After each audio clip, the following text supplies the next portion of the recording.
boy, am I starving or what?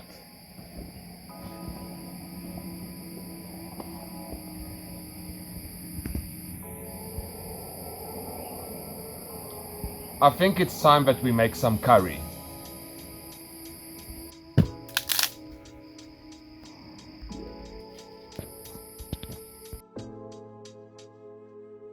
Ever since the release of Pokémon Sword and Shield, I've managed to keep my lips sealed tightly, never mentioning anything negative about the experience.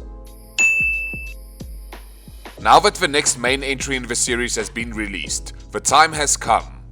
After spending one long, hard, passion-filled night with my thoughts, I've decided to finally break the silence and release all my feelings regarding Pokémon Sword and Shield to the world. I guess it's not that bad. I guess. Before we dive in too deep, I would like to state a few points. I decided to play the game for a third time after not touching it for more than a year, so that I could cool down from the initial disappointment and try to build a new opinion of the game. For this review, I played Pokémon Sword. Apart from a few tweaks such as 2 gym leaders and a few Pokémon changing, they are basically the same experience.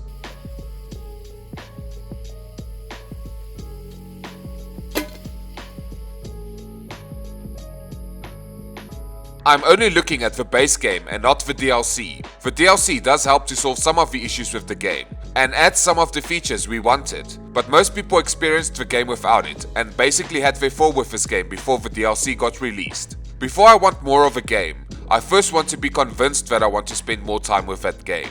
And I kind of feel that forcing people to buy DLC to fix a game, that's just scummy.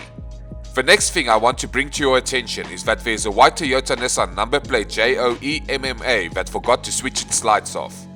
The fifth thing that I want to mention is that in my first playthrough, I caught a Dynamax shiny Toxtricity and didn't realize it until much later. I used it as a main in my party and it was my favorite team member even before I realized it was a shiny. I however sadly lost my special Toxtricity when I started my second playthrough of the game, as I transferred all my Pokemon to Pokemon Home and did not take into account that it was in my party and didn't get transferred. It has no effect on my opinion of the game in this video, but now you also know that fact. You're welcome. I also want to mention that I'm not very big into the online multiplayer or competitive parts of Pokemon games, which might give me a different opinion on these games, as opposed to a competitive player. And finally, I just want to say that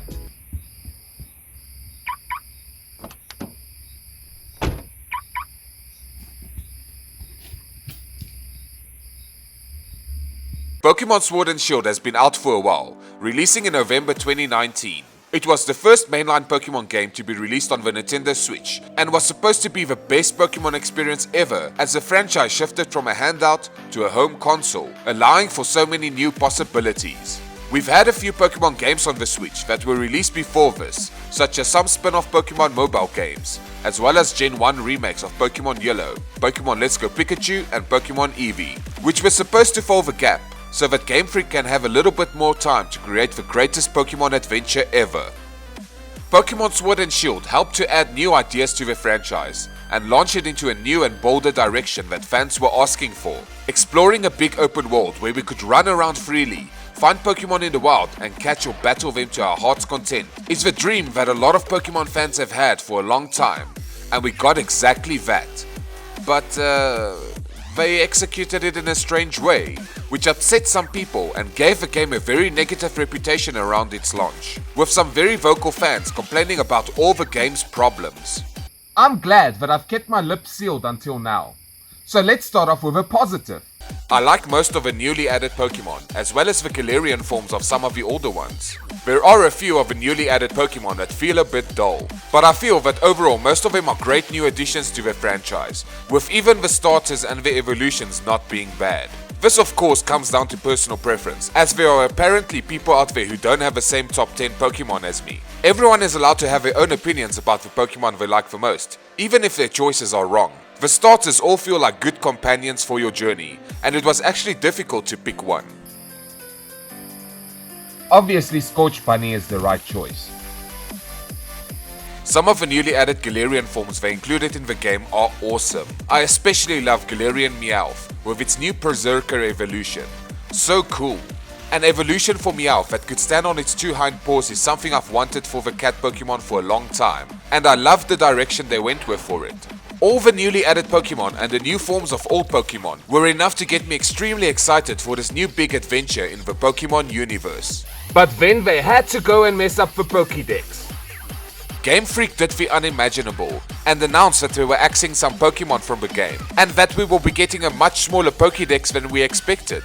Seeing as it was the first big Pokemon game on a device that is part home console, people, including myself, were furious that they decided not to include the super awesome Pokemon Greninja in the game. Please just excuse me for 1 second. I'll be right back.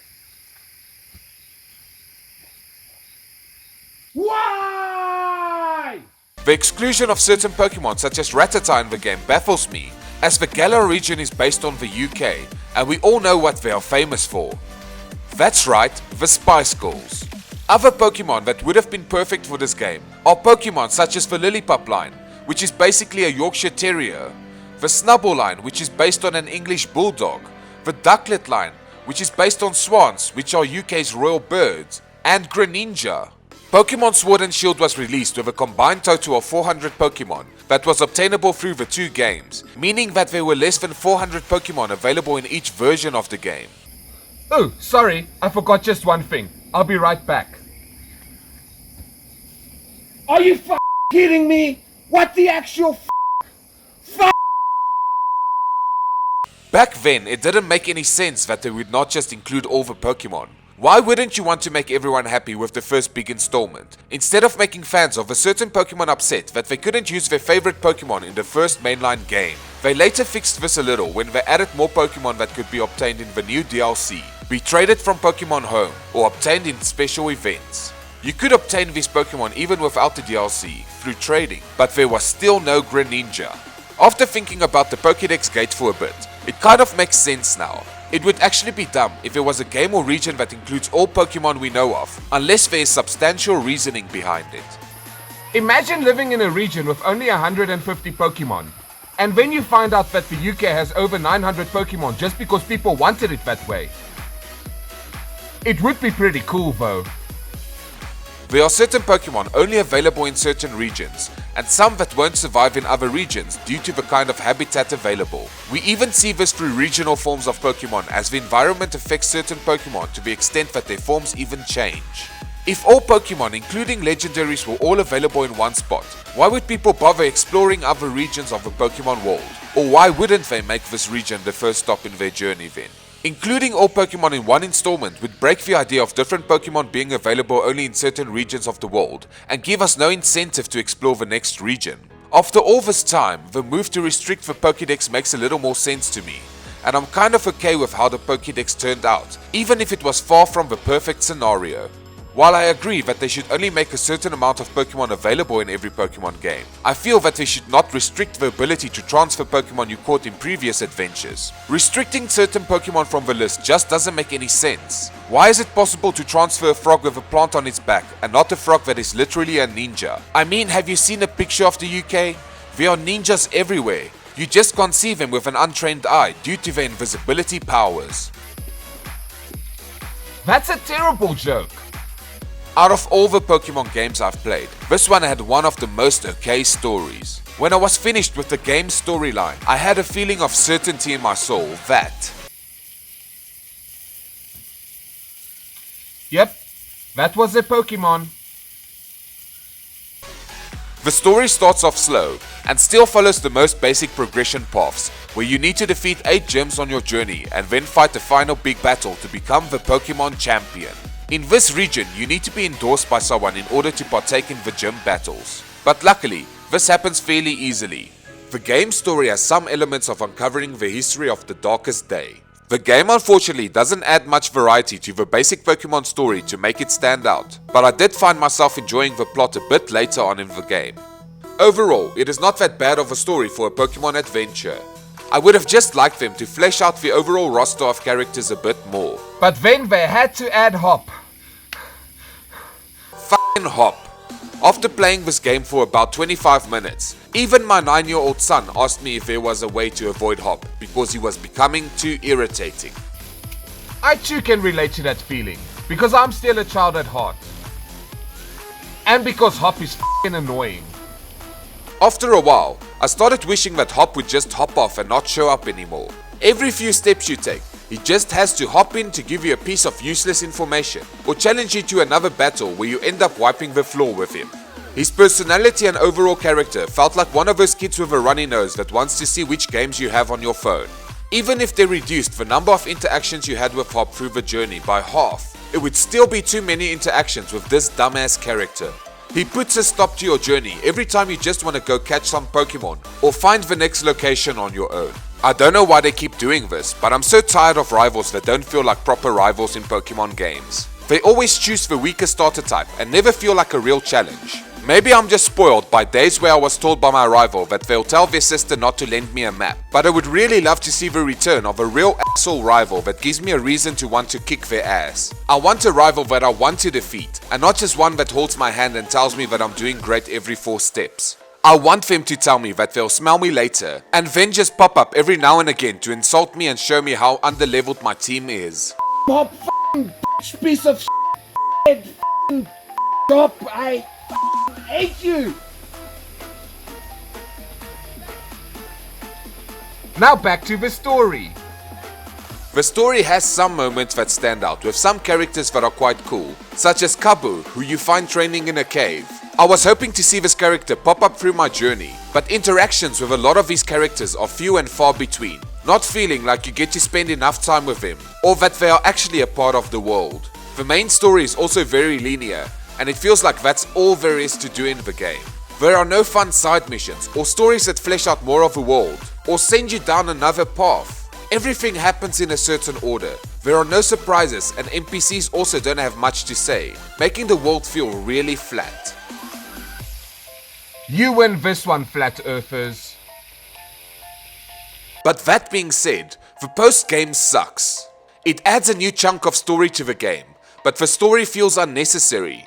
You just go fight 2 dicks who stole your friend's toy, and fight some Dynamax Pokemon in different locations around the map before finding the legendary Pokemon. There is no new place to explore or things to discover. I would have thought that the forest in the beginning of the game would open up to a new area, but no, go buy the DLC. Because f*** you. The basic gameplay remains mostly in line with previous entries in the franchise. If you're not familiar with him, here is an abridged version. You get a Pokemon and set out on a Pokemon journey, explore the world, catch or battle wild Pokemon, fight some trainers, and then head to the gym to prove your worthiness. Do this 8 times, then fight some strong people and fight the current champion to become the new Pokemon champion. Just like in Pokemon Go on mobile, and Pokemon Let's Go Pikachu and Eevee on the Switch, Pokemon show up in the overworld, allowing you to choose which Pokemon you want to fight or avoid, instead of having to engage in random battle after random battle in a world filled with grass, just to find the Pokemon you're looking for. I must admit that I kind of miss the randomness sometimes. Having to fight Caterpie and Weedle till you're blue in the face, and then magically running into a Pikachu, will always be an unforgettable experience to me. I do however prefer the new option of seeing Pokemon walk around in the world, as opposed to random encounters from the earlier franchises. I know I'm a grown man, but seeing Pokemon interact with the world always gives me this magical gooey feeling. Yeah. This video is not suited for people. Viewer discretion is advised. Like it's actually a world where Pokemon exist with humans in everyday life, as opposed to just being creatures you battle with. You can still encounter random Pokemon by running into exclamation marks that pop out of the grass, but it just doesn't feel the same, and can be avoided quite easily as well. It doesn't feel like much was added to the old Pokemon formula to make it different to previous titles. The game added a new fighting mechanic called Dynamax. In certain battles, you can fight against Dynamax Pokemon, or even Dynamax your own. Dynamax Gigantamax. What even is it? Well, basically, it's when a Pokemon turns into a beefcake. Like this. Dynamax basically makes a Pokemon bigger, giving them a stat boost and changing their attacks to special Dynamax attacks corresponding to the attacks they already have. There is an even cooler form of Dynamaxing called Gigantamax that makes certain Pokemon even bigger and even alters their appearance beyond just getting bigger. It was really fun discovering special Pokemon who could Gigantamax, and really interesting to see all the new forms. You can find Pokemon dens with light emitting from them to encounter Dynamax Pokemon and challenge them to a fight. Dynamax battles can be fought alongside real-world players by connecting to the websites in VR. Once the Dynamax Pokemon is defeated, everyone can try and catch it on their own. I like the Dynamax feature as it is something available to all Pokemon, and not just a select few like with Mega Evolutions. But a lot of people hate it. While the Dynamax mechanic works awesome in a single player aspect, it can make battles feel uneven, especially in the competitive field. Some people outright hate it for ruining competitive battles, and the number of players participating in competitive battles increased during a season they removed the ability to Dynamax. Wild Pokemon can stay Dynamaxed for as long as the battle lasts, but Pokemon of the people can only stay Dynamaxed for 3 turns, and only 1 player per team can use the ability during the battle.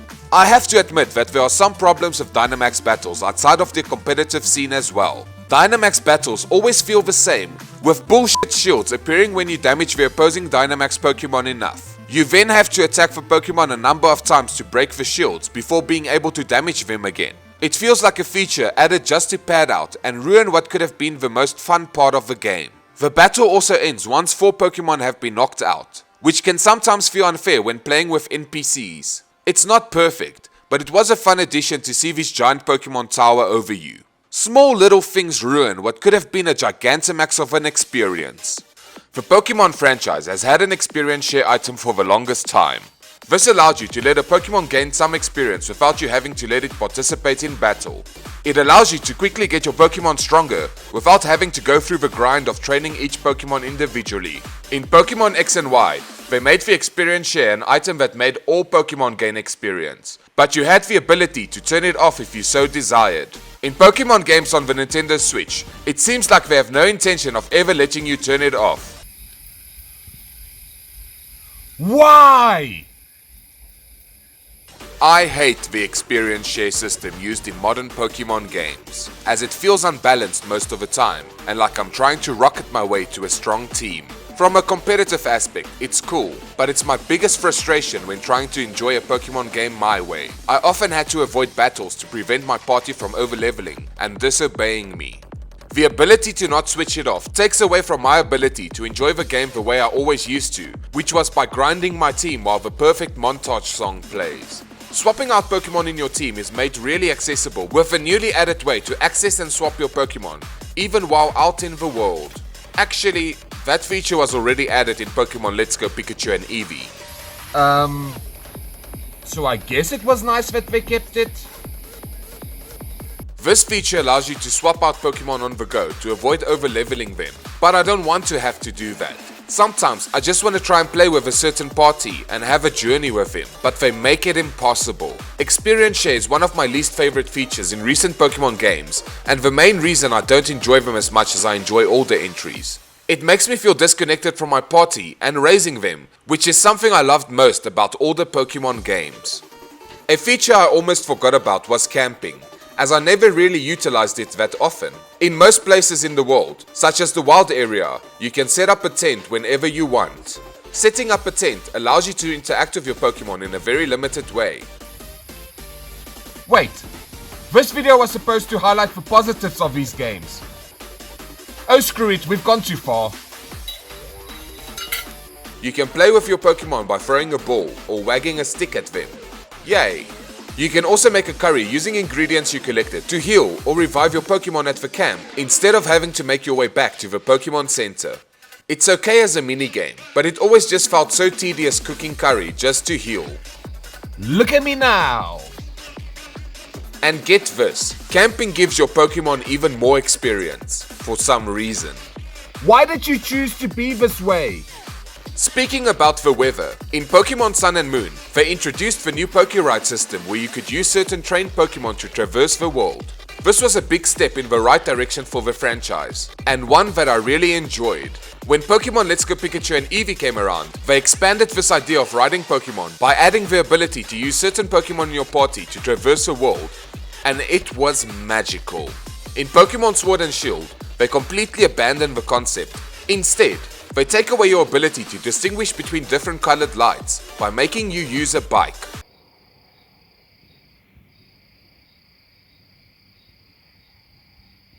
This was a step in the wrong direction. You get a special bike when you stop Team Yell from harassing some person for their bike. The Rotom bike is a bicycle possessed by the Pokemon Rotom, who can also be a toaster, and it makes your bike go fast. You charge up a speed boost by riding around, and can release a boost once you've built up enough. You later get the ability to ride on the water with your bike to help you reach new locations. Bikes were available as a faster mode of transport in previous Pokemon titles, and didn't bother me that much back then. They really pushed bikes to the max on Game Boy Advance in Ruby and Sapphire with the introduction of fast bikes and trick bikes. The trick bike felt really fun with the ability to hop using your bike, and the fast bikes could ride up certain hills. In Sword and Shield, there is none of that fun, and they simply revert to making the bike boring. It doesn't feel like a good way to get around the world, especially after previous games had something better. When riding around on the bike, your character changes into a really lame costume. Because you can't ride a bike without looking like an asshole. In terms of graphics, the game manages to mostly pull off the visual upgrades of a franchise that has always been traditionally on a handheld system, to levels never before seen on a home console until the release of the GameCube. While playing on a bigger screen, the game manages to maintain its vibrant visual standards due to the cartoonish art style. The world they have built is one of the most beautiful worlds I've seen in a Pokemon game, and made me excited to explore it. I wanted to see everything there is to see, and get lost in this Pokemon-filled world. It feels like there's always something to look at in the background, or a new type of environment to keep you engaged. The towns and cities are unique and fun to explore when you first find them, with some unique looking locations to see, such as the farming countryside at the beginning of the game, big hills based on some real world hills with some penis guy on them, a fairy forest with glowing mushrooms, and Yes, other unique locations. In these entries, they also introduced a new part of the game called the Wild Area, which I've already mentioned countless times. It is a huge open area with different environments where you can explore and encounter Pokemon. But unlike the rest of the game where you have a set camera following you, and this joystick is useless, in the Wild Area, you can freely control the camera to your heart's desire, as long as your heart doesn't desire to look up. Such innovation! The Wild Area has different biomes in it, with different Pokemon that can be found in specific locations in the area. Some Pokemon in the Wild Area are also a lot stronger than the average Pokemon walking around, and will take a lot of skill to defeat, which adds excitement to which Pokemon you might encounter next. All seemed well with this new Pokemon world. But then they had to mess up the world. Starting with the camera controls, it is only available in the Wild Area of the game. The rest of the game you will have a fixed camera that changes depending on where you're standing. This slightly helps the atmosphere of the game by having the camera focus on the beautiful scenery around you, but also makes you wonder what they're hiding. If the whole game was this way, it probably wouldn't be such a big deal. But having the freedom in the Wild Area, and then losing the freedom to look around as soon as you leave the Wild Area, makes parts outside of the Wild Area feel stiff. Speaking about things that are stiff, a lot of the animations in this game are just terrible. Some Pokemon have weird movement patterns, like Wingull that turns while flying in one spot, and other Pokemon as well. This takes away from the magical feeling of seeing a world full of Pokemon that reminds you that you are playing a game made by Game Freak. Some of the new animations in battles are awesome and exciting to see, but others are just outright sad, or don't even fit the move. Some of the movements in battle have been reduced to simply making your Pokemon hop. Sorry, I just killed you. These bad animations make the overall game feel like it's still stuck on a handheld system, instead of making the jump to a home console, and it's just one of the things that robs the game from being the ultimate Pokemon journey. Another thing that bothers me a lot is that the grouping of Pokemon in the world feels unnatural. I know that this is just a game for kids, but losing my sense of immersion really puts a damper on my journey. Some places in the world are like this one, where there is a destroyed tower and there are tons of Ghastly just grouped around it, as if there's a mass grave or something. Seeing so many of the same Pokemon grouped together in one place for no apparent reason feels so unnatural. Why would so many of one Pokemon show up around this patch of Wild Area, but nowhere else in the area? Is one patch of grass all these Pokemon need to survive and thrive in this world? Don't they have any hopes or ambitions to also be able to go to another patch of grass? Sucks to be them.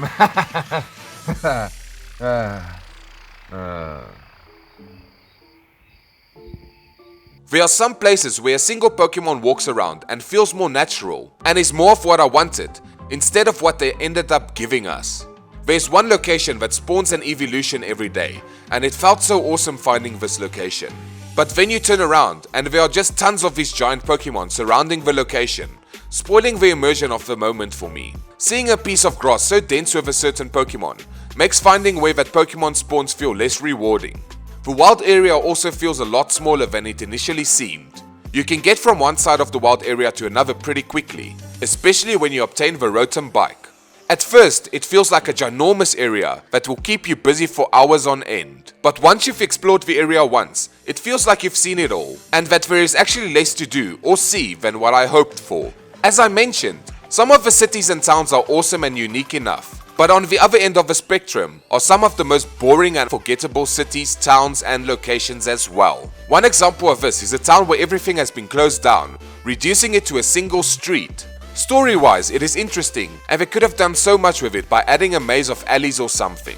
But there's nothing to do besides fighting one of the most boring gyms in the game. No back alleys to explore, or even anything worth checking out.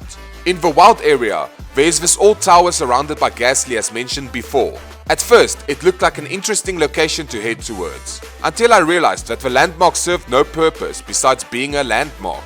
Another example is the awesome glowing fairy mushroom pot, in which you need to make your way through a small forest area in order to reach the town that looks just as magical as the forest. But there's nothing to do there. No fun people to meet, no interesting story, just a gym and a Pokemon Center. Like what the f***? This is the problem with most locations in the game. The initial excitement of reaching a new town quickly wore off when I realized that there's nothing really worth doing or discovering. Besides finding a few items, healing your Pokemon and fighting another gym, the cities and towns had nothing to offer. They felt empty and made the NPCs seem even more shallow as they offered nothing to enhance the experience. Very rarely was there anything to do or see, and even when there was, it never felt exciting or worth the time. But at least the new gym challenges are awesome. Right? The gym challenges were one of the most exciting new parts revealed about this game. Instead of just walking around and fighting trainers till you reach the leader, the new gym challenges were a creative way for you to do something different before facing the gym leaders for a badge. In one gym, you need to herd a bunch of Wooloo to the finish line. Another gym requires you to push buttons in a certain order to open up or close pathways blocked by water till you make it to the gym leader. And another has you riding a donut in order to reach the leader. All of these new innovations were kind of lame, but still a way to elevate the experience of the gyms. And luckily, they put the same effort into every gym, right? In one gym, you walk through a single street, facing Team Yao members along the way, and then face the gym leader. In another, you answer questions to gain buffs or debuffs, while fighting trainers on a stage, and then have to face off against the leader. This isn't creative, and just feels like they either ran out of time or out of ideas after creating a few fun gym challenges. It ended up being a huge disappointment when I reached these gyms, and they lacked any kind of uniqueness to them. Another part that sucked was not having a proper Elite Four before challenging the champion. In past games, you would have 4 super strong trainers, each specializing in a type of Pokemon. Kind of like 4 new super strong gym leaders that challenge you back to back before the final battle. In Pokémon Sword and Shield, you instead face trainers you have defeated already.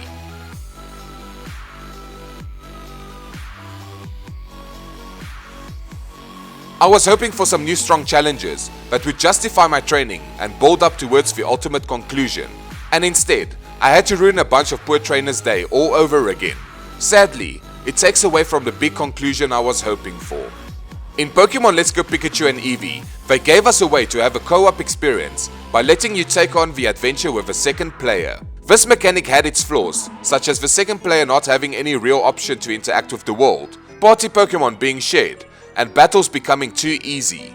They managed to fix this problem in Sword and Shield by simply not adding a co-op mode. The only interaction with other players comes through trading, battles, camping, and raids. Who made these decisions? I want names! Being able to share the world with another player could have added a lot to the experience. And they did add a way for you to see other players when you connect online, but they don't even feel like real players. The only interaction you have with them is receiving an item by talking to them. Even if you try and interact with them, they don't seem to notice you at all. It just makes the world feel emptier, even though there are more people around. The YCOM feature allows you to trade Pokemon on the go, and do some other stuff too, which is nice. It also gives you the ability to join others in Dynamax battles, although it feels like it is sometimes impossible to find a battle to join. Either the group is filled up, or it has a passcode, so finding a battle sometimes feels like an achievement on its own. Cool! Free minigame! You can also recruit people to help you fight in Dynamax battles, and it always feels like a better option as opposed to the NPC trainers that can be outright pathetic at times. People who join you, however, have to go through the YCOM experience to find you. The YCOM feature also allows you to trade your Pokemon with friends, or trade your Pokemon for a random Pokemon from another trainer, which are both nice features to have on the go, when they work. As I've mentioned, I'm not huge into the competitive side of Pokemon games. I tried it and didn't really click with it, so it might be a reason why these entries aren't my favorite. When looking at the competitive side of these games, it became clear that Pokémon Sword and Shield was built to cater to that demographic. The online competitive platform was built well. It has its hiccups, but it works great and even managed to stay relevant long after the releases of a game, with regular updates and themes added to the rules each new season, with one even limiting the ability to Dynamax. They even have Pokemon that are competitive ready, that can be loaned for a new player wanting to try and jump into the competitive side of the Pokemon game, even if their own Pokemon are not ready yet. From what I could gather, they did an awesome job supporting the competitive side of this game and satisfied a lot of players. The problem comes that now that Scarlet and Violet are out, the competitive scene will shift to that game and make that part in Sword and Shield irrelevant with time, leaving us with something that is going to rely on all the other aspects of the game to provide a good experience to new players in the future. And then we get to this tree. This tree is probably the national tree for this region and can be found being badly textured everywhere. It is not so bad when you run past it, but when you stop to pick up an item or try to spot a Pokemon, you realize how terrible it actually looks. The problem doesn't entirely lie with the tree, but more in what the tree represents. No, it's not ready yet. It needs a little more time to be perfect. The biggest problem with these games are that they feel unfinished. It didn't feel like the grand new Pokemon adventure we had to wait all this time for. It felt like a prototype instead. In some of the most important moments in the game, there are weird turning animations for the legendary, and even parts where their walking animation continues playing after they've reached their destination. It might not sound like a big deal, but it makes the moments that are supposed to stand out feel cheap. Little things like this can be felt in many different parts of the game, such as using the taxi where there is no cutscene and instead just a loading screen. Or when something happens in the story and they will pan away from the action or simply tell you about it instead of showing it to you. It feels like the game could have been so much better if they just gave it a little more time to properly cook before releasing it to the world. Yep, it's still not ready. Voice acting has never really felt important to me in games such as Pokemon. They would elevate the experience, but are ultimately unnecessary towards the overall experience. In Sword and Shield, however, there are a few moments where this felt sorely missed due to the intensity of the moment or the scenario you were facing. In the beginning of the game, Chairman Rose introduces you to this world, and the moment just falls flat. It is such a big intense moment and someone forgot to switch on his microphone. In another part of the game, a gym leader sings to you before you battle, and all you hear are instruments playing with no vocals. It made the moment feel like one of the lamest moments in gaming since the introduction of Hop. They didn't need to add voice acting to the entire game, they just needed to add them to the highlights. They could have also added simple gestures or sounds to characters while talking to them to make it feel more like a conversation. Considering all the ups and downs, the game isn't as bad as it was made out to be in the beginning. It might not have been the journey we wanted, but it can still offer a fun Pokemon experience with a world to get semi-lost in. So in the end, my final thoughts about Pokemon Sword and Shield are: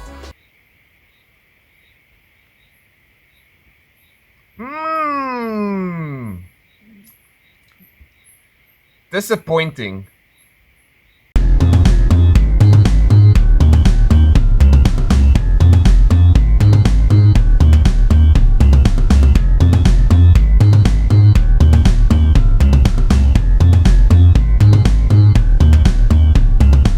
Well done, you've made it to the end of the video.